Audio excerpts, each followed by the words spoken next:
Next step is place the baby under a radiant warmer until the temperature is stable. The radiant warmer is helpful to maintain the normal body temperature of the baby. So, to prevent the hypothermia, the radiant warmer is used and the baby is placed in the radiant warmer to maintain the temperature. The next step is clean the eyes with the sterile cotton balls soaked in sterile water. As in the intrauterine life, the baby is surrounded by the amniotic fluid, so that amniotic fluid is in the eyes of the baby also. So to prevent and to clear the eyes, we have to use the sterile cotton balls which are soaked in sterile water. So it will reduce the eye infection.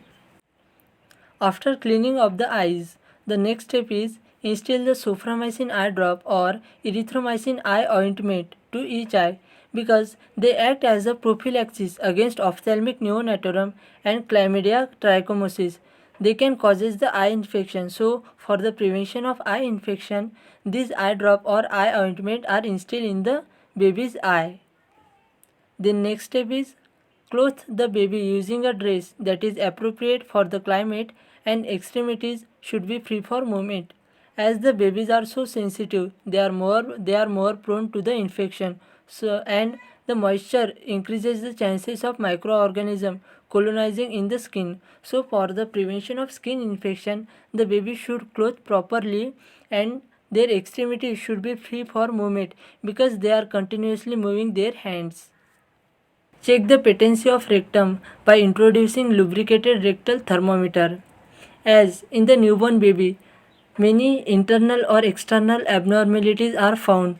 In case of rectum, the imperforated anus is the main abnormality. So, for the identification of that abnormality, the rectal thermometer is used.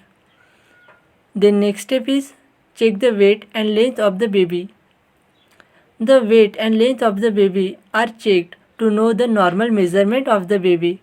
For checking the weight of the baby, weighing machine is used, and for length of the baby, the measuring tape is used. As in the given figure, it shows that how the weight of the baby is checked, and in the above figure, it shows that how the length of the baby is checked. Then check the vital signs. It is the next step after checking the weight and length of the baby. As the vital signs, it includes the temperature, pulse, respiration rate of the baby. So this checking of the vital signs are faced in Apgar scoring. So the vital signs should be checked properly to identify the normal measurement of the baby. The 16th step is administer vitamin K injections 1 mg intramuscularly because the babies are not able to produce vitamin K in their body, so the external supply of vitamin K is done. The vitamin K can prevent the hemorrhage or they can prevent or minimize the risk of hemorrhage. So vitamin K injections are given to the baby intramuscularly.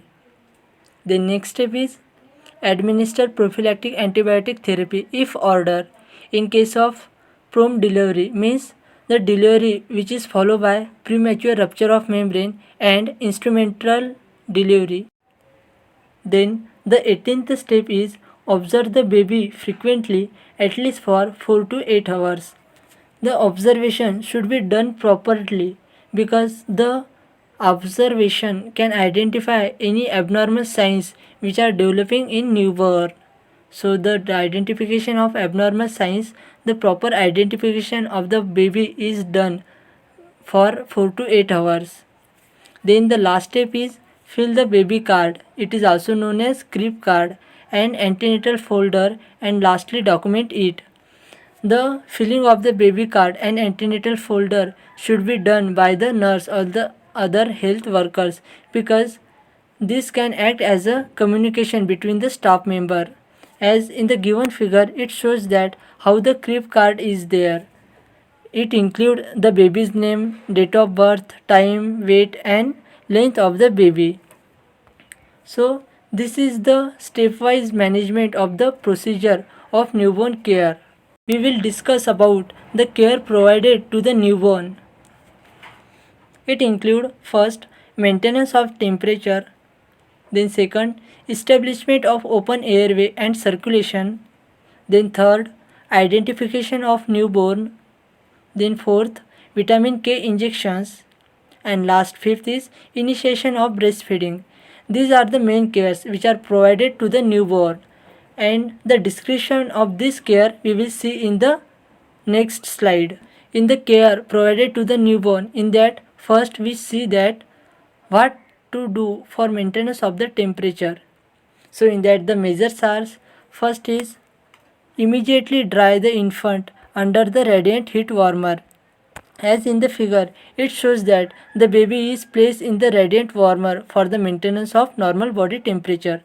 Then the next measure is skin to skin contact with mother. It will help in the maintenance of the normal body temperature of the baby. In the figure, it shows that how the skin to skin contact of the baby with mother is maintained. Then the next measure is keep the neonate head covered, because the head circumference is more than any other part and the heat loss from the head is more, so the head of the baby should covered properly. And the last measure is rooming in means the baby and the mother should be kept close to each other. Then the next care which is provided to the newborn is establishment of open airway and circulation. So the measures for the establishment of open airway and circulation, we will discuss about that. In that, first measure is when head is delivered, birth attendant immediately suction the secretion, wipe mucus from the face, mouth and nose, as the respiration is necessary for the baby, and the secretion from the mouth, nose and face should be done properly because they can act as an abstraction in the respiration of the baby. So proper secretion remove is done. Then second measure is suction the mouth and nose of the baby, as the baby should perform respiration through the mouth and through the nose also. So for that respiration we have to suction the mucus from the mouth and nose also. As in the given figure below, it shows that how the suctioning of the mucus is done from the nose and from the mouth also. Then the third measure is that keep the head slightly lower than the body. In the given figure, it shows that how the neck of the baby should be kept. In that, first is neck slightly extended, then second is neck hyper extended, and third is neck under extended. So in that way we have to maintain the proper airway and circulation of the baby. Then the third care which is provided to the newborn is the identification of the newborn. As in the procedure we saw that how the identification tags are applied on the mother and on the baby's hand and legs also.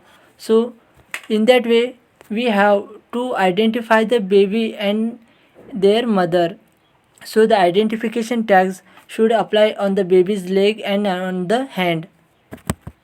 Then the next care which is provided to the newborn is vitamin K injection. The vitamin K injection, as in the procedure we saw that what is the purpose of vitamin K injection. Vitamin K can prevent the risk of the hemorrhage. The last care which is provided to the baby is initiation of breastfeeding. The breastfeeding, the first milk of the mother, that is colostrum, is very powerful to maintain the immunity of the baby, and it can prevent the various infection to the baby. So the babies can be breastfeeded as early as possible after the. So lastly, we will move towards the role of nurse in newborn care. So in that, first role is attending birth. The nurses should have to attend the birth of the baby because they should have to help to the physicians or doctor at the time of delivery of birth. Then second role is measuring and weighing infant.